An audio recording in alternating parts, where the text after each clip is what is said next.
नमस्कार, मैं हूं कुमार सुमन। आप देख रहे हैं स्टडी जोन। व्याकरण की इस कक्षा में आप सभी का स्वागत है। मित्रों, जैसा कि हम लोगों ने चर्चा की थी, दसम वर्गीय जो सीबीएसई पाठ्यक्रम के अंतर्गत संस्कृत का पाठ्यक्रम रखा गया है। सीबीएसई बोर्ड में जो दसम वर्ग की कक्षा चलती है उसमें जो पाठ्यक्रम है संस्कृत का, उस पाठ्यक्रम में हम लोग देखे थे कि 3 नंबर का, व्याकरण के अंतर्गत 3 नंबर का वाच्य परिवर्तन पूछा जाता है। ये हर बार आता है और थोड़े से प्रयास कर लेने पर ये 3 नंबर आपके हो जाएंगे। इस बात को हम विश्वास के साथ कह सकते हैं। तो आज हम लोग देखेंगे वाच्य परिवर्तन और आज आपको कंफर्म हो जाएगा कि हाँ, ये मेरा 3 नंबर तैयार हो गया। ठीक है, तो देखते हैं कि इसमें क्या है। वाच्य परिवर्तन, देखिए वाच्य है क्या, तो जिसको इंग्लिश में आप लोग वॉइस के रूप में कहते हैं ना, वही वाच्य है। ठीक है, बोलने का एक तरीका होता है। एक ही बात को आप कई ढंग से कह सकते हैं। मैं जा रहा हूँ, मेरे द्वारा जाया जा रहा है। ठीक है, वृक्ष काटे जा रहे हैं, वह वृक्ष काट रहा है और वृक्ष काटे जा रहे हैं। ठीक है, इस प्रकार से आप लोग प्रयोग करते हैं तो वही बोलने के तरीके पर, बोलने का अलग अलग तरीका जो हो जाता है ना, उसी को वाच्य परिवर्तन के नाम से जानते हैं। तो यह जो वाच्य होता है वो कितने प्रकार का होता है? वाच्य मुख्य रूप से 2 प्रकार का होता है, कर्तृवाच्य और कर्मवाच्य। फिर कहेंगे आप कि ये भाववाच्य क्या है, तो ध्यान रखिए, कर्तृवाच्य एक है, दूसरा कर्मवाच्य है, और जिसका परिवर्तन कर्मवाच्य में नहीं हो पाएगा उसका परिवर्तन होता है भाववाच्य में। अर्थात एक हुआ कर्तृवाच्य, दूसरा हुआ कर्मवाच्य या भाववाच्य। ठीक है, जिस सकर्मक क्रिया होंगी तो सकर्मक क्रिया से कर्मवाच्य में परिवर्तन होगा, और जब क्रिया अकर्मक होगी तो परिवर्तन ये इसमें हो जाएगा, भाववाच्य में। ठीक है, तो हम लोग देखते हैं क्रम से। कर्तृवाच्य से परिवर्तन होगा कर्मवाच्य में और भाववाच्य में। तो हम लोग देखेंगे दोनों परिवर्तन। ठीक है, ये ट्रेन सब पर ऐसे ही रहता है ना, ऐसे ही रहता है। ठीक, तो कर्तृवाच्य से कर्मवाच्य और कर्मवाच्य से कर्तृवाच्य, कर्तृवाच्य से भाववाच्य और भाववाच्य से कर्तृवाच्य। आपके पाठ्यक्रम में यह वाच्य परिवर्तन सिर्फ लट लकार के अंतर्गत दिया गया है। सभी लकारों में वाच्य परिवर्तन होता है, लेकिन आपको पढ़ना है सिर्फ लट लकार में, अर्थात वर्तमान काल की क्रियाओं के साथ। ठीक है, तो कैसे परिवर्तन करेंगे? कर्तृवाच्य जो है उस कर्तृवाच्य से परिवर्तन होता है कर्मवाच्य में और भाववाच्य में। कर्मवाच्य में कब परिवर्तन होगा? जब सकर्मक क्रिया होगी। वाक्य में जो क्रिया है वह क्रिया यदि सकर्मक होगी, सकर्मक अर्थात कर्म से के सहित होगी। ठीक है, कर्मणा सहितम, कर्म के साथ यदि होगी, कर्म के सहित यदि होगी तो उसे कहेंगे सकर्मक, और उसका वाच्य परिवर्तन हो जाएगा इसमें कर्मवाच्य में। ठीक है, और जब क्रिया कर्म के रहित होगी, कर्म के रहित कहने का मतलब ऐसा नहीं कि किसी वाक्य में यदि कर्म नहीं हो तो हम उसको कहेंगे कि ये अकर्मक क्रिया है, ऐसा नहीं होगा। अकर्मक क्रिया वह हुई जिसके साथ कर्म का प्रयोग हो ही नहीं सकता। मैं पढ़ता हूं, इस वाक्य में अभी कोई कर्म नहीं है। ध्यान दीजिएगा, मैं पढ़ता हूं, इस वाक्य में अभी कोई कर्म नहीं है, लेकिन ये जो पढ़ना क्रिया है ना, इसके साथ कर्म का प्रयोग हो सकता है। मैं पुस्तक पढ़ता हूँ, मैं पाठ पढ़ता हूँ, मैं संस्कृत पढ़ता हूँ, मैं मैथिली पढ़ता हूँ, इस प्रकार से कर्म का प्रयोग तो हो सकता है। तो कर्म का प्रयोग हो सकता है, इसलिए यह सकर्मक क्रिया है। किसी वाक्य में कर्म का प्रयोग इसके साथ हो या किसी वाक्य में कर्म का प्रयोग इसके साथ न हो, ये मायने नहीं रखता है। अकर्मक किसको कहेंगे? जिसके साथ कदापि कर्म का प्रयोग नहीं हो सकता। वे क्रियाएं कौन कौन सी हैं, वो धातु कौन कौन से होंगे? तो लज्जा सत्ता स्थिति जागरणम, वृद्धि क्षय भय जीवन मरणम, शयन क्रीड़ा रुचि दीप्त्यर्थम, धातुगणम तमकरमकम आहुः। इतने अर्थक, इस अर्थ में जो क्रियाएं होती है ना, वो अकर्मक क्रियाएं होती है। ठीक है, अब हम लोग क्रम से अध्ययन करते हैं कर्तृवाच्य और कर्मवाच्य का, कि कर्तृवाच्य में किस रूल्स के आधार पर वाक्य बनाए जाते हैं और कर्मवाच्य के आधार में किस के रूल्स पर, किस नियमों के तहत वाक्य बनाए जाते हैं। तो ध्यान रखिए इससे पहले कारक प्रकरण के अंतर्गत या फिर किसी भी पाठ में आप लोगों ने जो वाक्य बनाया है अनुवाद के तहत, ठीक है, अनुवाद पढ़ाई जा चुकी है और अनुवाद में अब तक आप लोगों ने जो वाक्य बनाया है वो सारे वाक्य कर्तृवाच्य के आधार पर बनाए गए हैं। ठीक है, कर्तृवाच्य में क्या होता है, तो कर्तृवाच्य में कर्ता प्रधान होता है, नाम से ही स्पष्ट है कर्तृवाच्य।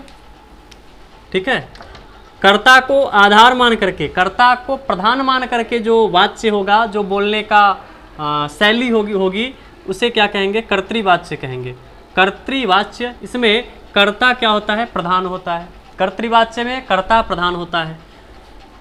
और ध्यान में रखिए कुछ चीज़ें समझने की होती है, रटने की नहीं होती है। ठीक है, जो प्रधान होगा उसी में प्रथमा विभक्ति और उसी के अनुसार से क्रिया। कर्ता प्रधान है तो कर्ता में प्रथमा विभक्ति और कर्ता के अनुसार क्रिया, क्रिया कर्ता के अनुसार। क्यों? क्योंकि कर्ता प्रधान है, कर्ता प्रधान है इसलिए कर्ता में प्रथमा विभक्ति, इसीलिए कर्ता के अनुसार क्रिया। ठीक, जो प्रधान नहीं है उसके अनुसार क्रिया नहीं होगी। कर्म प्रधान नहीं है तो कर्म में कौन सी विभक्ति होती है, द्वितीय विभक्ति होती है, इसलिए वहाँ पर द्वितीय विभक्ति हो जाएगी। ठीक, कर्ता प्रधान होता है, कर्ता में प्रथमा विभक्ति का प्रयोग होता है, कर्ता के अनुसार क्रिया होती है, कर्म में द्वितीय विभक्ति का प्रयोग होता है। ठीक, यह जो वाक्य है ना वो सकर्मक और अकर्मक दोनों क्रियाओं में होता है। यह जो वाच्य है वो सकर्मक क्रिया में भी होता है, अकर्मक क्रिया में भी होता है। सकर्मक क्रिया में कैसे होगा, जैसे मैं पुस्तक पढ़ता हूँ, अहम पुस्तक पठामि, अहम पुस्तकम पठामि। ठीक है, मैं पुस्तक पढ़ता हूँ, अहम पुस्तकम पठामि, और अहम हसामि, यहाँ कौन सा है, अकर्मक क्रिया है। खुद सोचिए, जैसे पठ धातु के साथ पठामि इस क्रिया के साथ हम जोड़ सकते हैं अहम पुस्तकम पठामि, अहम पाठम पठामि, अहम लेखम पठामि, अहम समाचार पत्रम पठामि। तथैव उसी प्रकार से आप हसामि इस क्रिया के पद से इस क्रिया के साथ कोई कर्म जोड़ सकते हैं क्या? मैं हंसता हूँ, मैं क्या हंसता हूँ? कुछ उत्तर हो सकता है, क्या उत्तर हो सकता है आप कमेंट में हमको बतलाइए। नहीं हो सकता है। ठीक है, अगर हो सकता है तो आप प्रयास कीजिए, क्योंकि देखिए जो चीज़ें आप समझेंगे ना वो आपको जीवन पर्यंत याद रहेगा। जो आप रटेंगे वो बस परीक्षा तक के लिए ही रह जाएगी, तो आप रटिए नहीं, बात को समझिए। सकर्मक और अकर्मक दोनों में कौन होता है, ये कर्तृवाच्य होता है। उदाहरण देख लीजिए, उदाहरण में हम देख सकते हैं रामः पुस्तकम पठति, रामः पुस्तकम पठति, यहाँ जो है वो कर्तृवाच्य है। ठीक, रामः पुस्तकम पठति, राम पुस्तक पढ़ता है, राम पुस्तक पढ़ता है। ठीक है, राम करता है, कौन पुस्तक पढ़ता है, राम पुस्तक पढ़ता है। तो राम क्या है, कर्तृवाच्य है, ये प्रधान है। क्यों प्रधान है, इसका कुछ अलग तरीका होता है। इसका तरीका ये होता है कि यहाँ जो ये जो पठती है ना, ये जो पठती है ये इसमें तिप प्रत्यय है, और तिप प्रत्यय कर्ता को कहता है, कर्ता तिप प्रत्यय के द्वारा कर्ता उक्त है। ठीक है, इसलिए कर्ता प्रधान हो जाता है यहाँ पर, इसलिए ये कर्तृवाच्य में होता है। ऐसा व्याकरण, ऐसी व्याकरण की प्रक्रिया है समझने की। लेकिन आप उस व्याकरण की गहराई में जाएंगे तो जो आपको पढ़ना है ना वो थोड़ा कठिन हो जाएगा। ठीक है, इसलिए आप इस प्रकार से समझिए कि राम पुस्तक पढ़ता है, यह जो सामान्य वाक्य है, राम पुस्तक पढ़ता है, मैं विद्यालय जाता हूँ, आप पर शिक्षक पढ़ाते हैं, हम लोग खेलते हैं, हम लोग हंसते हैं, हम लोग जाते हैं, यह जो वाक्य होगा यह कर्तृवाच्य में होगा। इसमें कर्ता प्रधान होगी। कर्ता प्रधान होने से क्या हुआ, अब इस रूल्स को यहाँ पर देख रहे हैं कि ये रूल्स इसमें फॉलो हो रहा है कि नहीं हो रहा है। ये जो वाक्य हम बनाए हैं ये वाक्य इस रूल्स को फॉलो कर रहा है कि नहीं कर रहा है, ये देखते हैं। रामः पुस्तकम पठति, राम करता है, कर्ता प्रधान है, इसलिए कर्ता में प्रथमा विभक्ति, और कर्ता के अनुसार से क्रिया। कर्ता के अनुसार से क्रिया कहने का मतलब यह कि कर्ता जिस पुरुष जिस वचन में होगा उसी पुरुष उसी वचन में क्रिया भी होगी। ठीक। कर्ता प्रथम पुरुष एक वचन में है, इसलिए क्रिया भी प्रथम पुरुष एक वचन में लगा दिए। अब आप कहेंगे कि यहाँ पर कर्म भी तो प्रथम पुरुष एक वचन में ही है, पुस्तक भी तो प्रथम पुरुष का है और एक वचन का है। तो इसके लिए हम एक और उदाहरण लेकर के आए हैं ताकि आपको स्पष्ट हो जाए। सह माम पश्यति, सह माम पश्यति, वह मुझे देखता है, इस अर्थ में। ठीक है, यह कर्तृवाच्य का है। कौन देखता है? वह देखता है, वह करता है। ठीक, वह करता है, कर्ता में प्रथमा विभक्ति, कर्म में द्वितीया विभक्ति, कर्म में द्वितीया विभक्ति। कैसे द्वितीया विभक्ति है? तो अहम माम, प्रथमा में अहम, द्वितीया में माम, तृतीया में मया, तो द्वितीया में माम हुआ। ठीक है, सह माम पश्यति, पश्यति अर्थात देखता है। प्रथम पुरुष एक वचन का सह, इसलिए प्रथम पुरुष एक वचन का पश्यति। प्रथम पुरुष एक वचन में कर्ता, इसलिए प्रथम पुरुष एक वचन में क्रिया। तो यहाँ तो स्पष्ट हो गया ना कि ये जो क्रिया है वो कर्ता के अनुसार है। अगर कर्म के अनुसार क्रिया होती तो कर्म तो उत्तम पुरुष का है, प्रथम पुरुष का तो है नहीं, उत्तम पुरुष का, तब यहाँ हो जाता पश्यामि। लेकिन ऐसा नहीं है। क्यों नहीं है? क्योंकि यहाँ पर कर्ता प्रधान है और कर्ता के अनुसार से क्रिया होती है। और भी वाक्य हम बतलाएंगे आपको, ठीक है, लेकिन इसके पहले हम कर्मवाच्य समझ लेते हैं ताकि कर्तृवाच्य से कर्मवाच्य में परिवर्तन हमको समझना है। मेन हमारा मकसद वही है कि कर्तृवाच्य से कर्मवाच्य में परिवर्तन कैसे हो और हम परीक्षा में किस प्रकार से प्रश्न पूछे जाते हैं, इस पर भी चर्चा करेंगे। ठीक ना। कर्मवाच्य क्या है? आपको बतला चुके हैं, सकर्मक क्रिया होती है, अकर्मक क्रिया होती है। जो कर्तृवाच्य है उस कर्तृवाच्य का परिवर्तन कर्मवाच्य में भी होता है, भाववाच्य में भी होता है। कर्मवाच्य में कब होगा? जब सकर्मक क्रिया होगी, अर्थात क्रिया के साथ कर्म का प्रयोग हो सकने वाला होगा, तो उसका प्रयोग, उसका परिवर्तन किस में होगा? कर्मवाच्य में होगा। यदि क्रिया के साथ कर्म का प्रयोग नहीं होने वाला होगा, जैसे सोना, हंसना, बढ़ना, खेलना, ये सब क्या है? कर्मवाच्य में नहीं हो सकता, क्योंकि इसके साथ कर्म का प्रयोग नहीं होता है, तो उसका प्रयोग हो जाएगा किसमें? भाववाच्य में। देखिए क्या है इसमें रूल्स। इसमें कर्म प्रधान होता है। क्या होता है? इसमें जो है वो कर्म प्रधान होता है। इसमें कर्म प्रधान है, ठीक है, कर्म प्रधान। इसमें इसके कर्म में प्रथमा विभक्ति का प्रयोग होता है। हम यहाँ भी बतला चुके हैं, ध्यान में रखिए। जो प्रधान है उसमें प्रथमा विभक्ति और उसी के अनुसार से क्रिया। जो प्रधान है उसमें प्रथमा विभक्ति और उसी के अनुसार से क्रिया। कर्ता प्रधान तो कर्ता में प्रथमा विभक्ति और कर्ता के अनुसार से क्रिया। कर्म प्रधान तो कर्म में प्रथमा विभक्ति और कर्म के अनुसार से क्रिया। ठीक, जो प्रधान उसमें प्रथमा विभक्ति, कर्म प्रधान तो कर्म में प्रथमा विभक्ति और कर्ता में तृतीया विभक्ति। जहां पर कारक प्रकरण पढ़ाए हैं ना, तृतीया विभक्ति पढ़ाने के क्रम में ये बतलाया गया था कि कर्मवाच्य के कर्ता में तृतीया विभक्ति का प्रयोग होता है। ठीक, यदि आप उन वीडियोज़ को नहीं देखे हैं तो आप उस वीडियो को देखें और इन सारी चीज़ों को स्पष्ट रूप से समझें। कर्ता में तृतीया विभक्ति, ठीक है। यह वाच्य सकर्मक क्रियाओं से होता है। सकर्मक क्रियाओं से होता है। क्रिया दो प्रकार की, सकर्मक, कर्मक। जब सकर्मक क्रिया का प्रयोग होगा तो उसका प्रयोग करेंगे, उसका परिवर्तन करेंगे किसमें? कर्मवाच्य में। और जब अकर्मक क्रिया का प्रयोग होगा तो उसका प्रयोग करेंगे, उसका परिवर्तन करेंगे भाववाच्य में। लेकिन आप लोग दिमाग में रखिए, आपको सिर्फ कर्तृवाच्य से कर्मवाच्य में परिवर्तन करना है। मतलब आपको जो एग्जाम में देगा ना उदाहरण, उसमें अकर्मक वाला नहीं होगा। क्यों? क्योंकि अकर्मक का परिवर्तन होता है भाववाच्य में और आपके सिलेबस में भाववाच्य तो है नहीं। तो जब भाववाच्य नहीं है मतलब कर्मवाच्य है, कर्मवाच्य है मतलब आपको सिर्फ पढ़ना है सकर्मक क्रिया वाला। ठीक है, इसका उदाहरण देख लेते हैं। कर्मवाच्य का उदाहरण देख लेते हैं क्या होगा। ऊपर वाले को मिटाते हैं।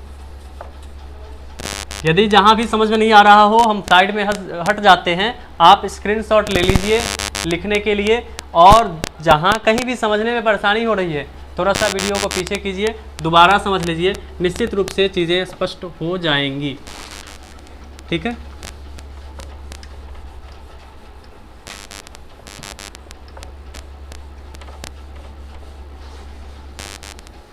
दसम वर्गीय सारा पाठ्यक्रम संस्कृत का इस चैनल पर डाला जाएगा।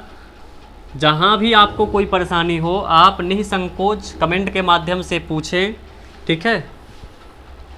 इसका उदाहरण देखते हैं कर्मवाच्य का।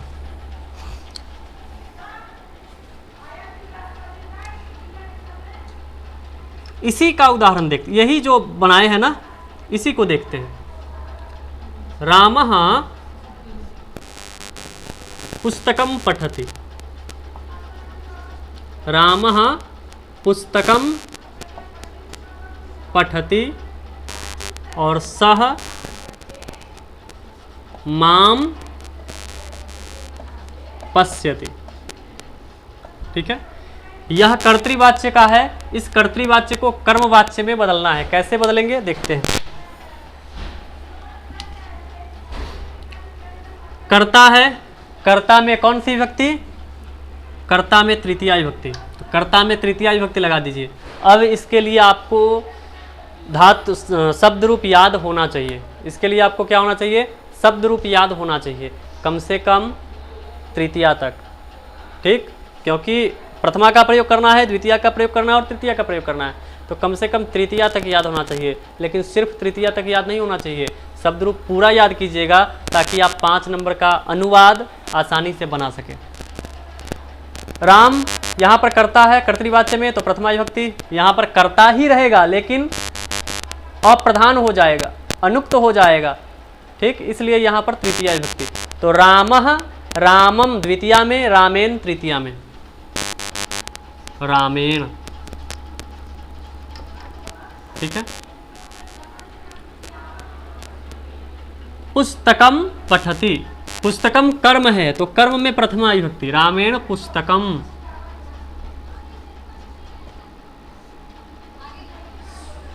रामेण पुस्तकम और पठति।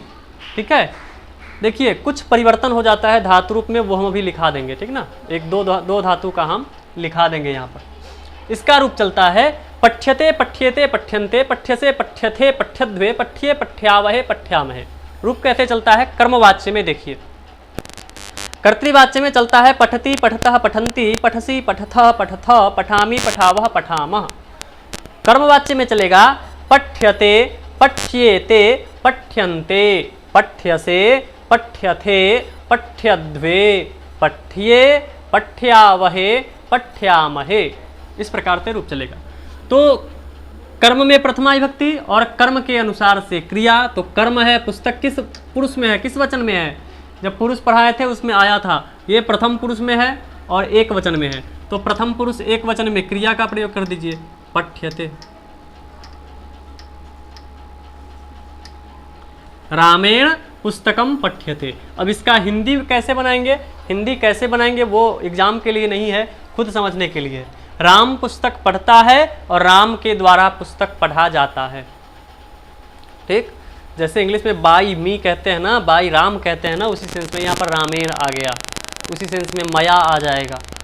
सह माम पश्यति, वह मुझे देखता है। और कर्मवाच्य में कैसे हो जाएगा? उसके द्वारा मैं देखा जाता हूँ, उसके द्वारा मैं देखा जाता हूँ, उसके द्वारा। सह है, ठीक ना, सह मतलब पुल्लिंग में है, कर्ता कर्तृवाच्य में है, इसलिए एक वचन में प्रयोग, प्रथमा विभक्ति एक वचन में प्रयोग किया गया है। इसी का जब वाच्य परिवर्तन करेंगे तो ये एक वचन से, एक प्रथमा विभक्ति से तृतीया विभक्ति में आ जाएगा। तो हो जाएगा क्या? सह है तो तेन हो जाएगा। सह मतलब वह पुल्लिंग में, तो तेन मतलब उसके द्वारा। ठीक है, तृतीया में। माम यहाँ पर कर्म में प्रथमा विभक्ति है, यहाँ कर्म में प्रथमा विभक्ति हो जाएगा। तो क्या होगा? अहम, तेन अहम। यहाँ है पश्यति और यहाँ पर हो जाएगा दृश्ये। क्यों? रूप चलेगा दृश्यते दृश्येते दृश्यन्ते, दृश्ये दृश्यते दृश्येते दृश्यन्ते, दृश्यसे दृश्यथे दृश्यद्वे, दृश्ये दृश्यावहे दृश्यामहे। तो उत्तम पुरुष एक वचन में कर्म है और कर्म प्रधान होने के कारण कर्म में प्रथमा विभक्ति लगी है और कर्म के अनुसार से ही क्रिया होगी। तो क्रिया भी हो जाएगी उत्तम पुरुष एक वचन में, क्या? दृश्ये। तेन अहम दृश्ये। बच्चे गलती क्या कर देते हैं? यहाँ तेन लगा देते हैं, यहाँ अहम लगा देते हैं, यहाँ दृश्यते लिख देते हैं या फिर पश्यते लिख देते हैं। तो ऐसी गलती नहीं करना है, हम धातु रूप लिख दे रहे हैं एक। ठीक, परीक्षा में किस प्रकार से प्रश्न आते हैं और उस प्रश्न के आधारित कुछ उदाहरण हम अगले वीडियो में देखेंगे। तब तक इस वीडियो में हम आपको एक धातु रूप लिख देते हैं। ठीक है,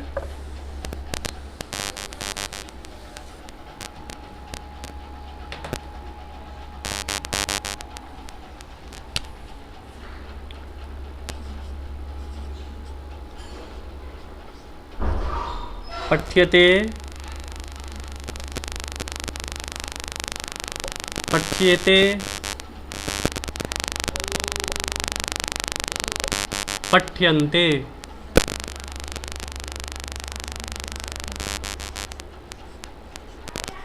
पठ्यसे,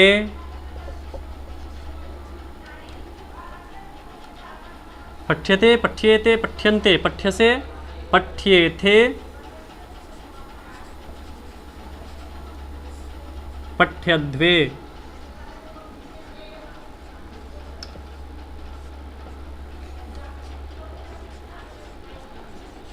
पठ्ये,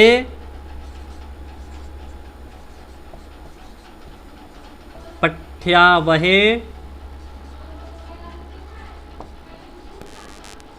पठ्यामहे। ठीक, ये आपका हो गया कर्मवाच्य में धातु रूप किसका? पठ धातु का। यहाँ हो जाएगा, ये हो जाएगा प्रथम पुरुष में, ये हो जाएगा मध्यम में, ये हो जाएगा उत्तम में, ये हो जाएगा एक वचन, द्विवचन, और ये हो जाएगा बहुवचन। बहुत सारे बच्चे ध्यान दीजिएगा, यहाँ तक तो बहुत खुश थे, लेकिन जैसे ही यहाँ पर पठ्यते आ गया, यहाँ पर दृश्य आ गया, उनको लग गया कि पठती, पठता, पठंती से अलग इसका रूप चलेगा। पठ्यते, पठ्यते, पठ्यन्ते, पठ्यसे, पठ्येथे, पठ्यद्वे, पठ्ये, पठ्यावहे, पठ्यामहे, ये हम जैसे ही लिखे अपना माथा पकड़ के बैठ गए हुए हैं। इसलिए माथा पर से हाथ हटाइए, इसको लिखिए और आराम से पढ़िए। अगले वीडियो में हम मिलेंगे कर्तृवाच्य से कर्मवाच्य में बनाने वाले ट्रिक के साथ कि आपको कैसे परिवर्तन करना है, कैसे क्या करना है। वीडियो में लास्ट तक बने रहने के लिए धन्यवाद।